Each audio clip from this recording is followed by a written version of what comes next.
अभिवादन स्वीकार कीजिए ब्रजेश मिश्रा का और आप देखना शुरू कर चुके हैं द डिबेट।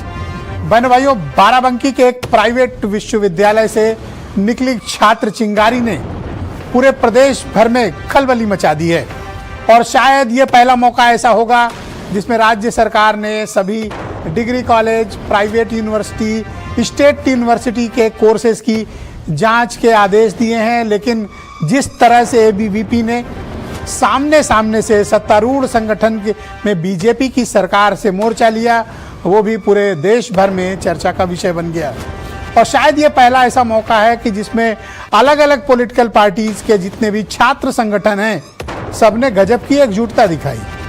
तो कारण सिर्फ छात्र हित है या कारण बीजेपी के भीतर का टकराव या फिर इसके पीछे किसी के उकसाने वाली कार्रवाई?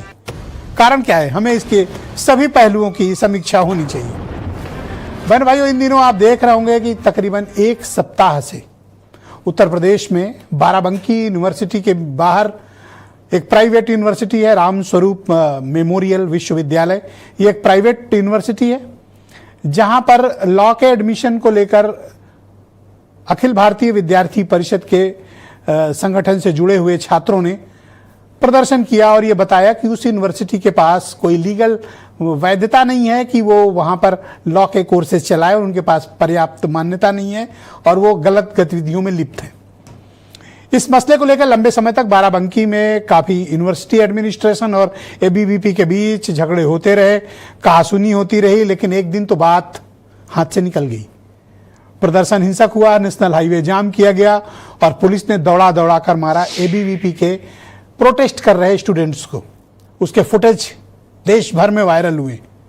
उत्तर प्रदेश में योगी आदित्यनाथ की सरकार, बीजेपी की ताकतवर सरकार, और जो मार खा रहे हैं वो बीजेपी के ही जुड़े हुए अनुषांगिक संगठन अखिल भारतीय विद्यार्थी परिषद के छात्र। पूरे देश भर के राइट विंग हो, लेफ्ट विंग हो, सेंट्रल विंग हो, हर तरफ के लोगों में हाहाकार मच गया और ये मसला सरकार और संगठन के बीच टकराव का कारण बन गया। अभी भी सरकार ने इस मामले में जो कार्रवाई की, कुछ पुलिस वालों के खिलाफ सस्पेंशन हुए, कुछ के तबादले हुए और जांच के आदेश दिए गए। लेकिन इस मामले में सरकार और संगठन के बीच की एक बड़ी दरार भी स्पष्ट हुई कि सरकार और बीजेपी संगठन हो या विद्यार्थी परिषद हो, इनके बीच रिश्ते सहज और सामान्य नहीं है। इस घटना में जो मार खाए स्टूडेंट्स रहे, उनको काफी चोटें आई और आज भी हॉस्पिटल में भर्ती हैं। लेकिन इसकी नौबत क्यों आई?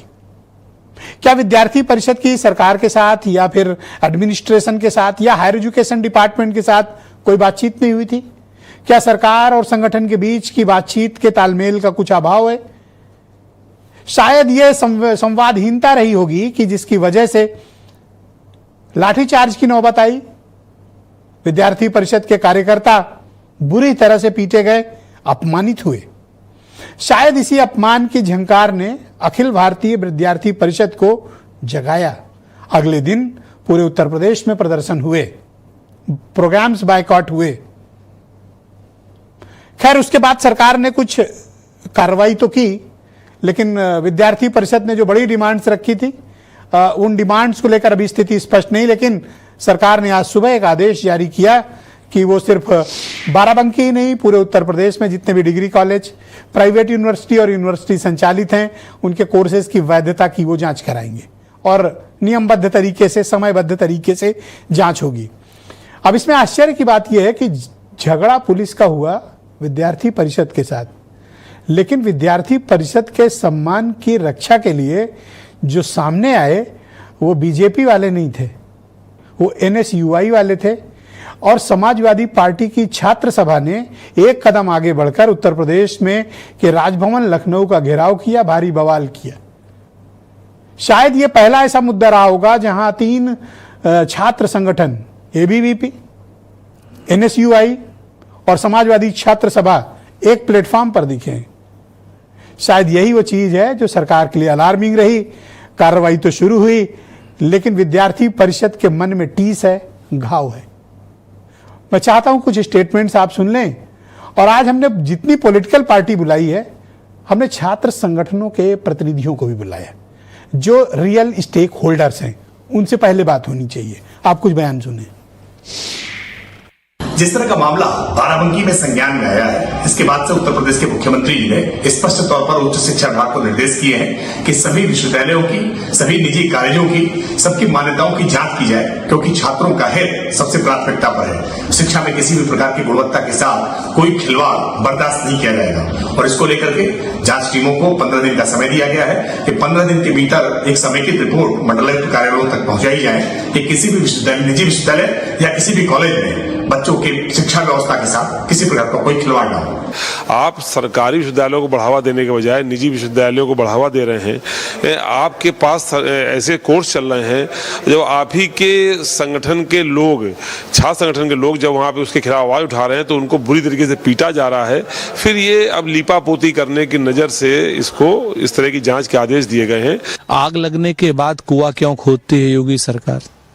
आग लगने से पहले ही कुआं खोदना चाहिए। अगर कोई अवैध कोर्स चल रहा है किसी भी विश्वविद्यालय में, किसी भी महाविद्यालय में, तो क्या एबीवीपी पर या छात्रों पर लाठी का इंतजार करेगी योगी सरकार और उसके बाद उसकी जांच करेगी? अरे कोई भी अवैध काम उत्तर प्रदेश में होगा तो सरकार बंद करेगी ना, लेकिन यहां तो अवैध काम सरकार के संरक्षण में ही होते हुए प्रतीत हो रहे हैं। बहन भाइयों, तो आज की इस पर चर्चा की शुरुआत करते हैं। संजय चौधरी उत्तर प्रदेश में भारतीय जनता पार्टी के प्रवक्ता हैं। डॉक्टर आशुतोष वर्मा समाजवादी पार्टी के प्रवक्ता, मनीष सिंधवी उत्तर प्रदेश में कांग्रेस कमेटी के प्रवक्ता। और बहनों भाइयों, 3 खास मेहमान आज हमने इस पर चर्चा के लिए आमंत्रित किए हैं और तीनों स्टूडेंट फोरम के प्रतिनिधि हमारे साथ मौजूद हैं। अंकित शुक्ला राष्ट्रीय मंत्री हैं अखिल भारतीय विद्यार्थी परिषद के और पूरे आंदोलन के दौरान मीडिया का ये चेहरा रहे हैं विद्यार्थी परिषद की तरफ से।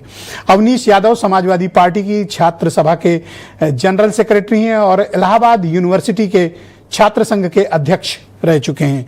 आर्यन मिश्रा प्रदेश उपाध्यक्ष हैं national student union of India NSUI, जो कांग्रेस पार्टी की तरफ से चलती है। और वीरेंद्र सिंह जी हमारे स्टेट हेड, आप सभी का स्वागत और धन्यवाद।